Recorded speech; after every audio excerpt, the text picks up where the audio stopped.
I really think it's important that people find out what they're good at and make that the centre of their life.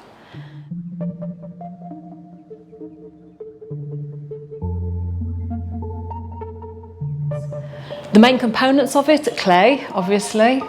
I love clay, I love being around clay, it takes up such a large part of my life.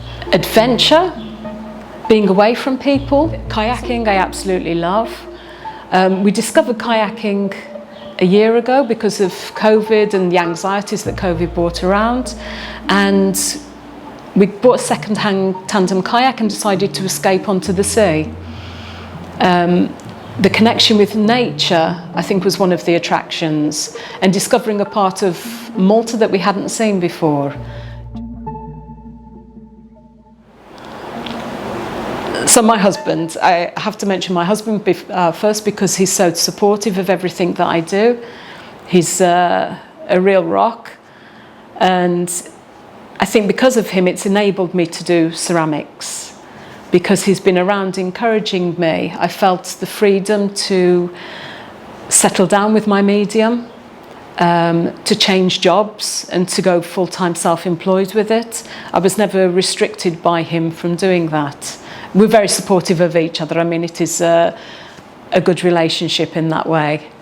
But clay makes me extremely happy. I'm a very tactile person, so getting my hands into clay and manipulating it to create different shapes is one of my passions. Gosh, that's a strange... I really like these questions. Is it easy to be me? Is it easy to be anybody? That's really strange, because we have so much complex baggage that we bring along with us. We all have hurt and pain, but we all have good memories and happiness as well. I think more so in this stage in life, so I'm 54 now, I think more so in this stage, I'm very positive and I'm happy with life. I'm very, very content. So maybe in that sense, it's easy to be me.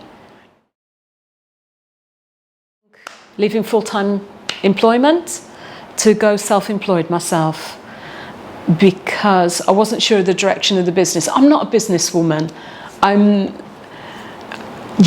see business women working and they're so inspirational and I admire them, but it's so not me.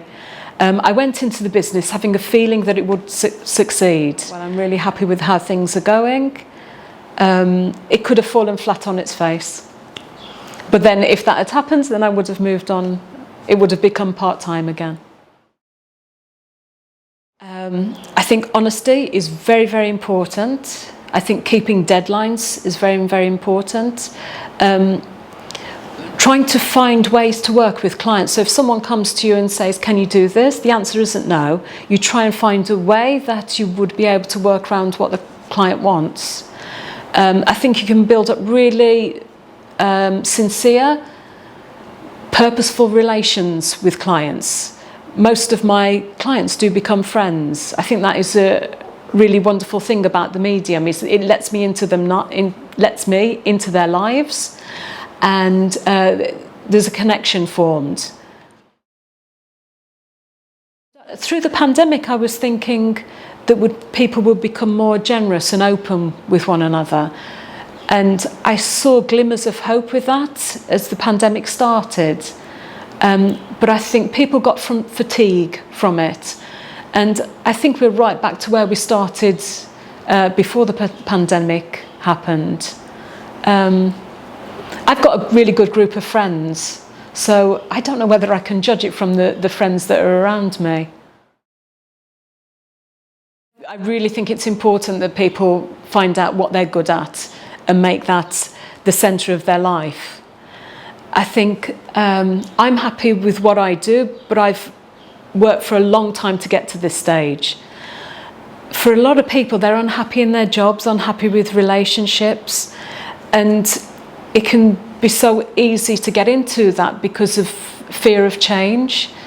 And it's just so difficult, isn't it? If you've gone through school and you've left at an early age not knowing what you want to do, you fall into jobs and that becomes your life. You earn money from it. You have maybe then you buy your house, you have a partner, you know, a very kind of stereotypical introduction to life. How do you then get out of that? I think it's really important as kids are growing up that they experience as many things as possible so that they know what excites them. I think sitting in front of computer games isn't the answer. I mean, times are really difficult and challenging at the moment. It does feel as if there's a financial crisis on our doorstep. I listen to a lot of news from the UK. And so, you know, that there's the energy crisis and there's food poverty. And what is the answer to that, you know? I work in clay. I don't have world answers for these things. That's me, Sue Mifsud, Ceramist, and my cat Lulu. Thank you very much for these couple of minutes. I hope you enjoyed it. Thank you.